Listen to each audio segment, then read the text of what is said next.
Hello! You are back at Inner Beauty TV and I'm loving it because it's been a while since I've been doing them, because I've been having so much technical issues and I'm such a mess, but I'm back. This episode I'm going to share with you from my personal experience how you can connect with a loved one who's passed away.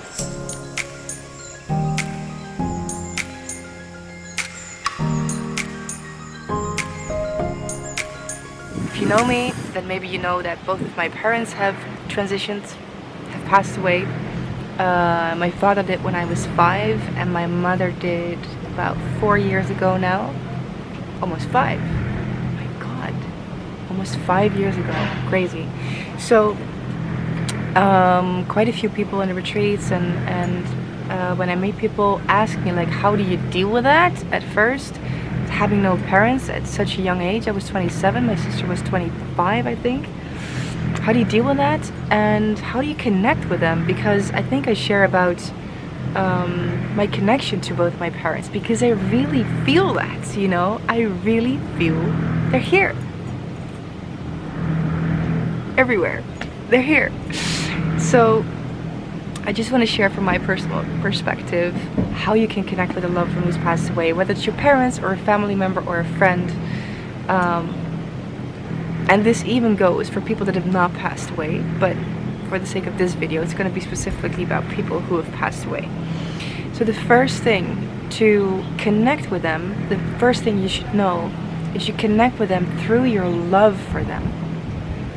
Through your feelings, okay? So you're going to use your feelings and you're going to feel the love. So it's through your love for them that you can connect with them. Maybe someone comes to mind for you now, someone that has passed over and that you would love to connect with. Maybe you want to close your eyes, and maybe you want to put your hand on your heart, and you just want to connect to your heart. And then you want to feel your love for that person. Feel your love. Feel the love, feel the love, feel the love. Focus on the love. Focus on the love. Really, I can't keep repeating it. So if your mind goes to the sad feelings, or maybe the thoughts that this shouldn't have been this way and they should still be here and it's unfair and this disease was unfair or whatever it is, try to not go with that and try to really stay with the love that you feel for them as a person, as a soul, for what they've meant for you in your life, and just feel the love. That's number one. When you do that, you will probably already feel something. Do you? You will probably already feel their presence because you kind of feel like they're close to you. Do you feel that?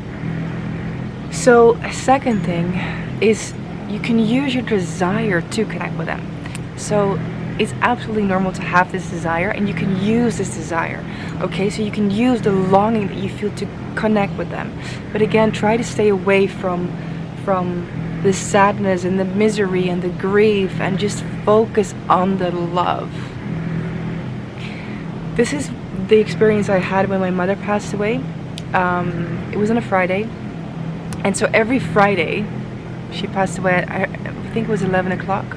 No, it was 8 o'clock in the evening. It was 11 o'clock in the morning. That's completely different. Anyway, every Friday after that, I was like getting that hammer on the head, just reminding me that, like, fuck, a week ago your mother died, you know. And I was seeing the images again and feeling the feelings. And so at one point I allowed myself to really cry. The first time I really had a good cry, I called a friend who supported me.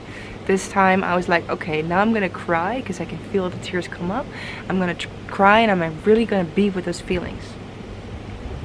So I did. I really was with the feelings, and I was observing myself through it. So I was in it, and at the same time I was observing it, if that makes sense. Okay, so I was fully feeling the feelings, and as the observer I was asking questions to this feeling thing that was going on.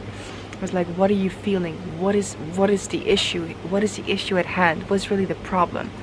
And then my soul said, or my inner being said, or my ego said, it doesn't matter for this thing, it feels like love. At first it felt unfair. I don't have a family anymore. It's gone. I have no home anymore. The safety, all of it is gone. And then the voice in my head, or my thought was, it feels like love being taken away from me. And then I caught myself. I said, okay, it feels like love being taken away from you. So it feels like love. And in that moment, it was such a powerful realization for me. In that moment was like, yeah, it feels like love. Forget the other part. It feels like love. It is love. It is beautiful. And in that moment, I had this clear consciousness, and I had the choice. It's like, you can choose. What do you want to focus on? You can choose. Do you want to feel the grief and the sadness and the sorrow, or do you choose to feel love every time you think of your mother? And in that moment, I just made the choice. I'm going to feel love every time I think of my mother. And it was about the last cry I had. And I'm not going to say that it's good to not cry or bad to not cry. No, tears are beautiful. You should absolutely cry them. And if you feel them, because you want to release the energy, you want to release the resistance to the feelings inside. And I've had maybe 1 or 2 cries, you know, during Christmas or Easter, because those are very confrontational moments for me, or they have been at least. But that was, from that moment, after that cry, and it was exactly 1 month after she passed away, 4 weeks, I was free. I was absolutely free. And I had made this decision. Every time I think of my mom, I'm feeling the love. So every time I thought of her, I just felt the love, felt the love, felt the love. And I believe, but this is a belief that I have, I'm not going to tell you it's true and you have to believe it, but I believe it makes her passing to wherever she's going a lot more smoother and easy process. Because I and my sister as well, we were not holding her here while by drowning in our sorrow, by drowning in our sadness, because they kind of can keep a soul. Because how can they go and leave you and do their other things when they see that their loved ones back home, back on earth, are still so, you know, wound up in pain. Anyway, that was such a clear decision, and since then I've ever focused on the love, and I've really noticed that focusing on the love, you can feel them. You can feel their presence. You can feel that they're with you. So your loved ones are with you. And then the second thing, or the third thing, I know where I am, that's really important, is your belief system. So what do you believe to be true? Personally, I know about the existence of a spirit world. I know that the soul exists and that the soul never dies. To me, death is an illusion. It doesn't exist. The physical body dies. This thing goes away. But that's not who you are in the first place. So that's not who my mother was in the first place. That part of her went. But you can see it. I don't know if you've ever been present with a person dying, if you've seen that, but you see the moment the soul passes out of the body, you can see it. It's so clear because you see when somebody's asleep but the soul is still in there, and the moment, like I could see my mother, she was doing euthanization, how do you call that? So the doctor was injecting this poison whatever in her body. One does this and the second one does the other thing, and I could see the moment because her face, it would change, and you just see the soul leaves the body. So to me the soul is very real, very, very real.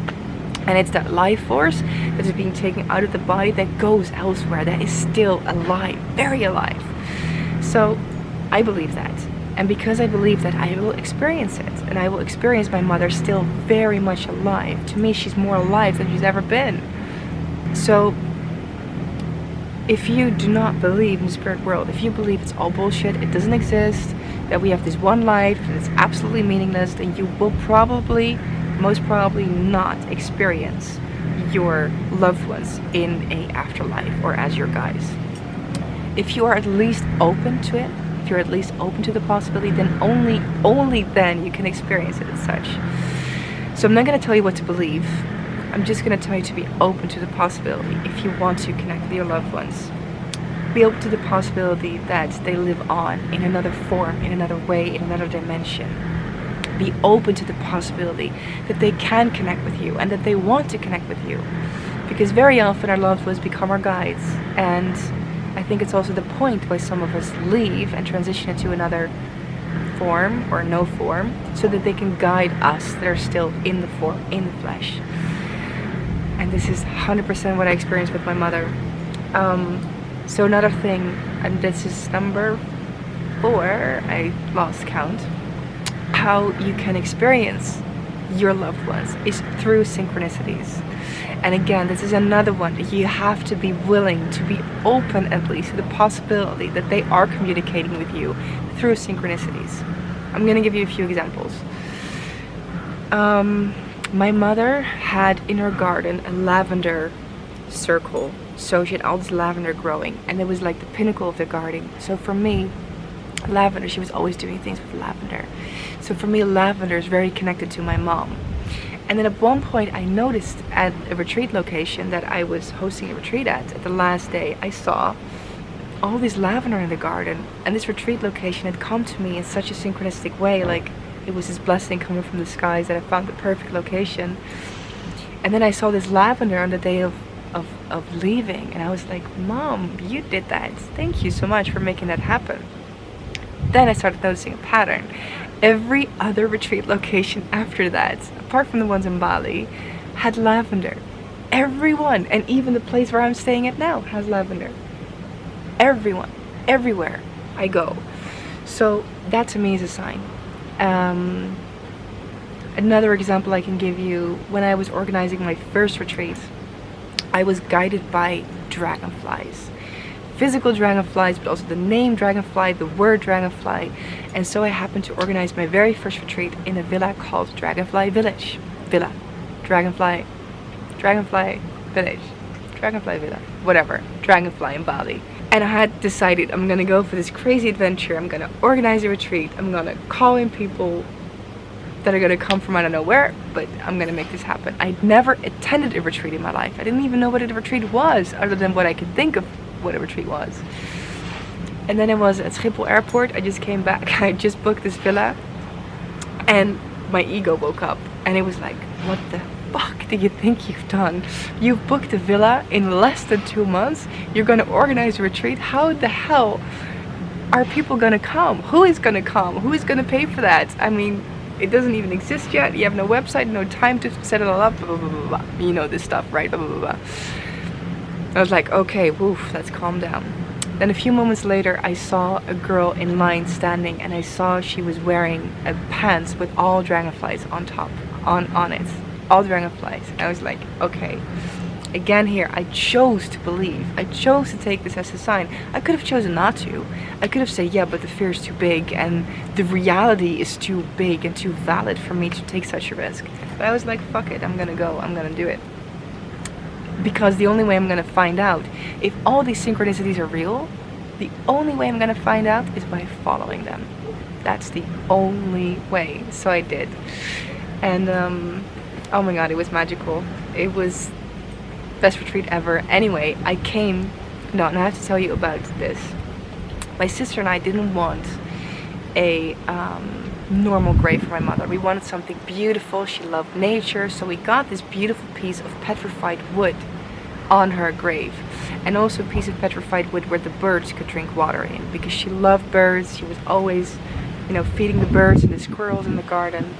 So she got this beautiful place. Then, as I came to that Dragonfly Village for my first retreat, I went to the common bathroom and I saw that the sink was made of petrified wood, of exactly the same type as we had put on our grave. I was like, Mom, thank you. You know, you made that happen. As I was explaining this to a friend, I had to look up the word petrified, because I only knew it in Dutch for stained.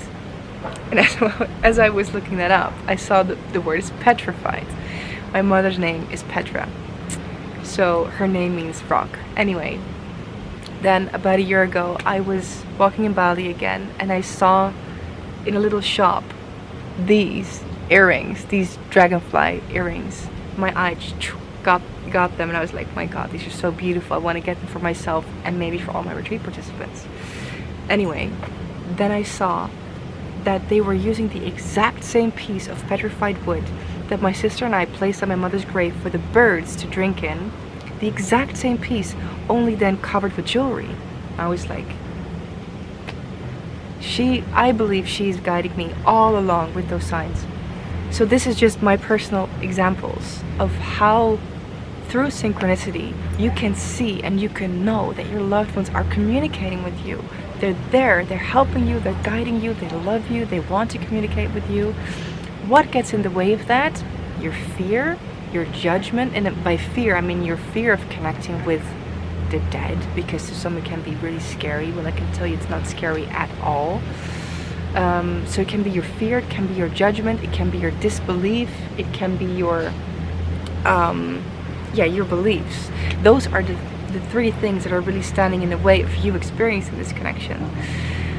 So if you want to experience this connection with your loved ones that have crossed over, be open, use your desire to connect with them, have an open heart, use your feelings, use the love that you feel for them. That's like your entry point, the love, just focus on the love. Then also something to share, I did a meditation for 6 weeks by my friend Nick, who is also teaching in the retreats.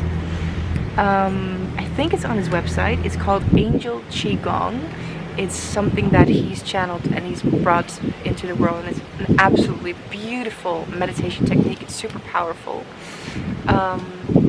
And in that meditation technique, you connect with your mother's and your father's soul, because you're having your mother's soul in your left hand, your father's soul in your right hand. You're visualizing them, and then you're purifying the ancestral soul matrix through forgiveness prayers. Very beautiful, very powerful. And I remember as I did that for the first time, it was like my mother's soul, my father's soul. What about my father? I never knew my father. I was 5, so that was when I started.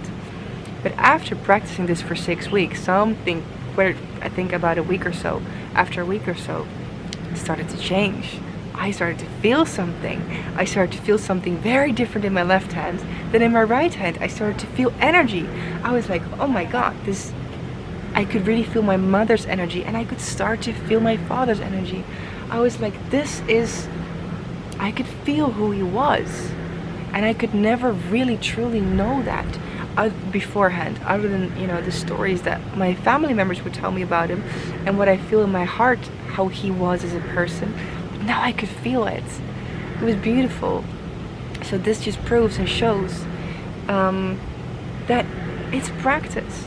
If you want to connect with your loved ones, it's practice, practice, practice, practice.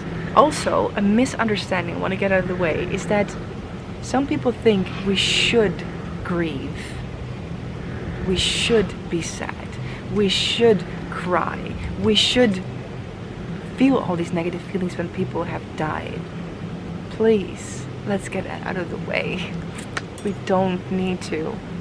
We don't need to. To them, it's a celebration. It's a transition. Their soul is free. It's beautiful. I believe the process of death, from what I've experienced, I haven't experienced death, but my other experiences, it's beautiful. It's beautiful. It's peaceful. They are peaceful. Only you or we as humans are not. We make a problem with it. So they don't want you to mourn them. They really don't want you to grieve for them. They want you to be happy and to be free. So please allow yourself to do that. And I could just feel with some of you like this chest opening up and like this burden like puffing away, because it's really not needed. They really want you to live on, and they want to support you, but it's much easier for them to be there for you, to show you the synchronicities, to make their energy presence, feelable for you. Feelable is now a word. If you do not hold on to those grudges and to those negative energy feelings and negative energy blueprints, you want to release them. They are free. Free yourself, and then you can truly connect with them. So personal video this was. I hope it helps you in any way. If you have any questions about this, you would like to share me a bit more about this, let me know your questions. And if you have personal tips on how to connect with your loved ones that really worked for you, I know there's so much more ways, and also more ways that I know, but I can't do everything in one video. These are the most powerful tools for me. Check out the comment section, and please leave your comment so other people can learn from you, because it's a topic that I think will help many people if we understand that death is not to be feared, and they are really here. They are really truly here. So I hope you can feel that, you can connect with them, and I'm gonna see you very soon in another vlog or inner beauty retreat. Mwah. I love you.